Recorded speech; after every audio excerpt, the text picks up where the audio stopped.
Hello மக்களே! சிவா இல்ல செம இன்ட்ரெஸ்டிங்கா போயிட்டுருக்கு. நம்ம இந்திராணி கிட்ட இருக்கக்கூடிய பென் டிரைவ எப்படியாவது எடுக்கணும்னு சொல்லிட்டு 3 பேர் அடிய போடுறாங்க.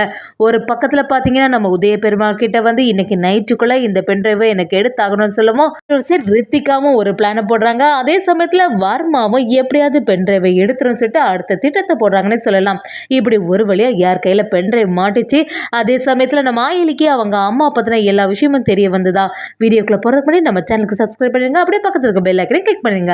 அப்பதான் நான் போடுற வீடியோலாம் உங்களுக்கு நோட்டிபிகேஷனா வரும். நம்ம இந்திராணியோட வீட்ல ஒரு ஃபங்க்ஷன் நடக்கும்போது குடும்பத்துல உள்ளவங்க எல்லாருமே பயங்கர சந்தோஷத்துல இருக்கும்போது ரித்திகா மட்டும் பயங்கர டென்ஷன்ல இருக்காங்க. எப்படியாவது இந்த பென் டிரைவை இந்திராணி கிட்ட இருந்து எடுத்தாகணுமே, அதுக்காக என்ன வேலை செய்யறதுன்னு ஒரு யோசனையில இருந்துட்டு இருக்காங்க. அதே சமயத்துல மினிஸ்டரோட ஆளுகளும் நம்ம உதய பெருமாளை வீட்டுல வெளியில வர சொல்றாங்க. உதய பெருமாளும் அந்த இடத்துல பயந்து போய் எதுக்காக இவங்க வர சொல்றாங்கன்னே புரிய மாட்டேங்குதுன்னு சொல்லிட்டு போய் பார்க்க போகும்போது அந்த ஆளும் நம்ம உதய பெருமாள் கிட்ட, நான் ஏற்கனவே சொன்ன மாதிரி நீ நடந்துக்கணும்.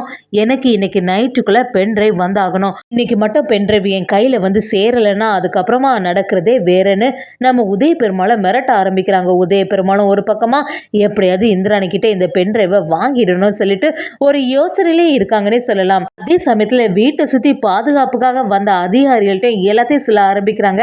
இன்னைக்கு நல்லபடியா பாதுகாப்பு கொடுங்க. கண்டிப்பா வர்மா இந்த இடத்துக்குலாம் வரதுக்கு வாய்ப்பு அதிகம். இந்த ஆதாரத்தை எப்படியாவது எடுக்கணும்னு சொல்லிட்டு வர்மாவும் அவங்க ஆட்கள் எல்லாரும் சேர்ந்த மாதிரி ஒரு திட்டத்தை போட்டு நைட்டோட நைட்டா எடுக்கிறதுக்கு ட்ரை பண்ணுவாங்க. இன்னைக்கு ஒரு நாள் மட்டும் தாண்டிச்சுன்னா அடுத்த நாள் அண்ணி எப்படி இருந்தாலும் மீடியாவுக்கு கொடுத்துருவாங்கன்னு சொல்லிட்டு நாம அயலியும் அந்த அதிகாரிகள்கிட்ட ஜாக்கிரதையா இருக்கங்காண்டி சொல்றாங்க. அதே சமயத்துல வீட்டுல ஃபங்க்ஷன் சிறப்பா நடந்துட்டு இருக்கும்போது நம்ம ரித்திகா செல்வனாகி எல்லாரும் சேர்ந்த மாதிரி அதுல ரொம்பவே சந்தோஷமா இருந்துட்டு இருக்கும்போது மோனிகாவும் அந்த இடத்துல வராங்க. மோனிகாவை கொஞ்சம் கூட எதிர்பார்க்கவே இல்லை. நம்ம இந்திராணியும் மோனிகா கிட்ட சத்தம் போட ஆரம்பிக்கிறாங்க.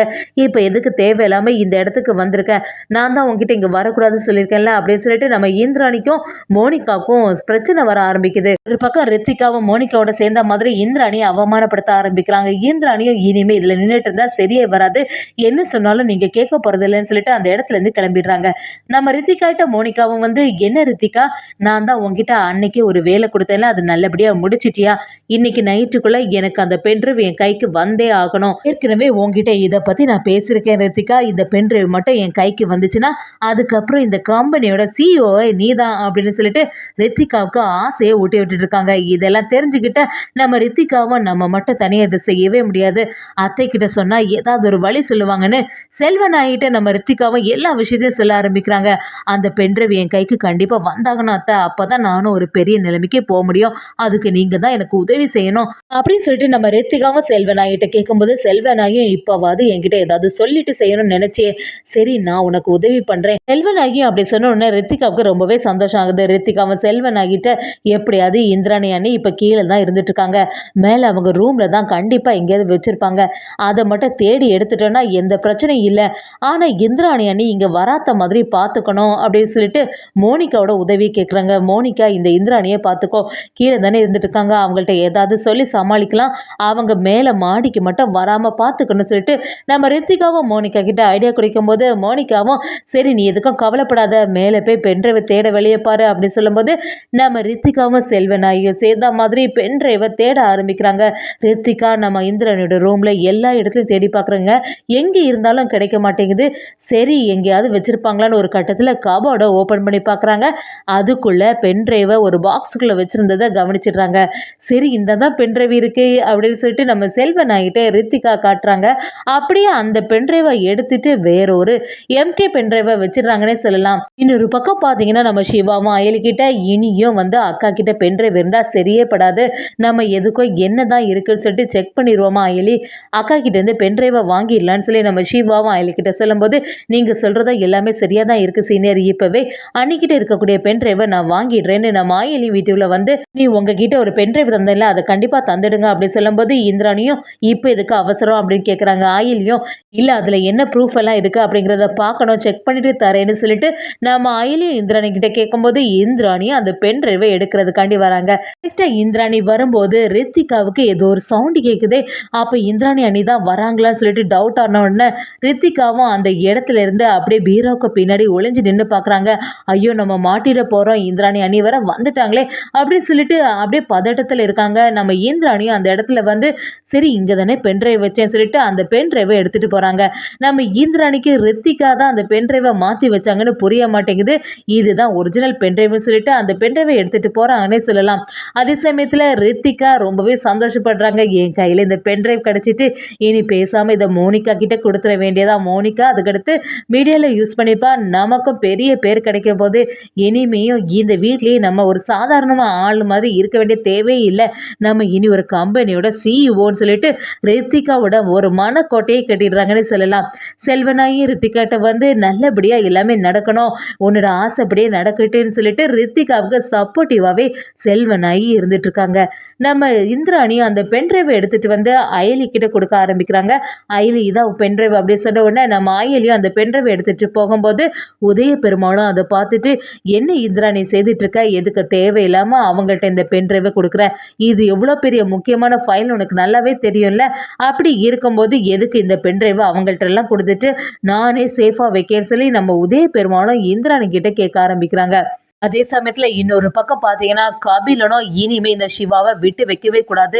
இந்த வீட்டுல கொஞ்ச நாளாட்டு எதுவுமே சரியில்லை. இந்த சிவா சொல்றதான் எல்லாருமே கேட்கவும் ஆரம்பிச்சிடுறாங்க. ஏதாவது ஒரு உண்மை வெளி வந்ததுன்னா அதுக்கப்புறமா இந்த வீட்டுல நமக்கு மதிப்பே இல்லாம போயிரும். எல்லாரும் சிவாவை தான் தலையில தூக்கி வச்சு ஆடுவாங்க. இனிமே சிவா இருக்கக்கூடாது சொல்லிட்டு நம்ம கபிலனும் திட்டத்தை போடுறாங்க. எப்படியாவது இந்த சிவாவுக்கு உயிருக்கு ஆபத்து வர மாதிரி ஒரு செயலை செய்யணும்னு சொல்லிட்டு கபிலன்னு ஒரு கிஃப்ட் அரேஞ்ச் பண்ணுற மாதிரி ஒரு பேக்கை எல்லாம் ரெடி பண்ணி வைக்கிறாங்க. அதே சமயத்தில் நம்ம வர்மா கபிலன் கிட்ட ஃபோன் பண்ணி என்ன கபிலா நடக்குது, உன்னோட ஒவ்வொரு மூமெண்ட்டும் எனக்கு நல்லாவே தெரிஞ்சிடும். அது மட்டும் இல்லாமல் நான் உங்ககிட்ட என்ன சொன்னேன், எப்படியாவது அந்த பென் டிரைவ் என் கைக்கு வந்தாகணும்னு சொல்லியிருக்கேன்ல, இவ்வளோ நேரம் ஆகி அந்த பென் டிரைவ் என்கிட்ட வந்து சேரலை, ஒழுங்காட்டு உன் அக்கா கிட்ட இருக்கக்கூடிய பென் டிரைவை என்கிட்ட வந்து தரக்கூடிய வழியை பாருன்னு சொல்லிட்டு நம்ம வர்மாவும் கபிலன்னு சரியா வெளுத்தெடுக்கிறாங்க. அதே சமயத்தில் என்ன கபிலா ஒரு பட்டாசுக்கே பயப்படுவேன், இப்போ ஒரு பொருளையே வாங்கி வச்சிருக்கே அப்படின்னு சொல்லிட்டு நம்ம வர்மாவும் கபிலன் கிட்ட கேக்குறாங்க. கபிலனும் இப்ப என்ன அந்த பென்ட்ரைவ் தானே வேணும், சீக்கிரத்துல அந்த பென்ட்ரைவ் உன் கைக்கு வந்து சேரும்னு சொல்லிடுறாங்க. கபிலனும் சிவாவோட போட்டோவை காட்டி நீங்க கிஃப்ட் பார்சல் கொடுக்க வேண்டிய ஆளு இவர் தான் சொல்லிட்டு அந்த போட்டோவை காட்டி வைக்கிறாங்க. அது மாதிரி நான் பக்காவா செய்திருவேன்னு சொல்லி அந்த ஆளும் நம்ம சிவாவை பாக்குறதுக்காண்டி போறாங்க. அப்படியே சிவா கிட்ட வந்து இந்தாங்க உங்களுக்கு ஒரு பார்சல் வந்திருக்கு அப்படின்னு சொல்லிட்டு நம்ம அந்த பார்சலை சிவா கிட்ட கொடுக்குறாங்க. பக்கத்துல இருந்த இந்திராணியும் என்ன சிவா உனக்கு யாரு பார்சல் அனுப்பியிருப்பா, சரி பிரிச்சு தான் பாருன்னு சொல்லும்போது நம்ம சிவாவும் எனக்கும் அதுதான் புரியலக்கா, யார் அனுப்பியிருக்காங்கன்னு ஃப்ரம் அட்ரஸ் எதுவுமே இருந்த மாதிரியே இல்லை, என்ன செய்யறது, சரி பிரிச்சு பார்ப்போம்னு சொல்லிட்டு நம்ம சிவாவும் அசால்ட்டா பிரிக்கிற மாதிரி போறாங்க. அந்த சமயம் பார்த்து அயலி வர்றாங்க. அயலியும் பார்த்துட்டு என்ன பண்ண பாக்குறீங்க, சிவான்னு பேர் போட்டு அட்ரஸ் எல்லாம் கரெக்டா தான் இருக்கு, அப்படி இருக்கும்போது யார்கிட்ட இருந்து வந்தது அப்படிங்கிற ஒரு இன்ஃபர்மேஷன் எதுவுமே இல்லை, எனக்கு எதுவும் இந்த பார்சல் மேல சந்தேகமா தான் இருக்கு, ஏற்கனவே வீட்டில் நடக்கிறது எதுவுமே சரியில்லை, இந்த சமயம் பார்த்து இந்த பார்சலை ஓப்பன் பண்ணாதுங்க, ஓப்பன் பண்ணீங்கன்னா ஏதாவது பிரச்சனை ஆயிட போகுது அப்படி சொல்லும்போது நம்ம சிவாவும் அசால்ட்டா இருக்காங்க. என்ன அயலி இதுல போய் யார் என்ன பண்ண போறா, எந்த பிரச்சனை வரப்போகுது இல்லை அப்படி சொன்னாலுமே நம்ம அயலி கேட்குற மாதிரில ஒழுங்காட்டி இந்த பார்சலை வெளியில எடுத்துட்டு வாங்க, அப்படியே வெளியில தூக்கி போட்டுடலாம் அப்படி சொல்றாங்க.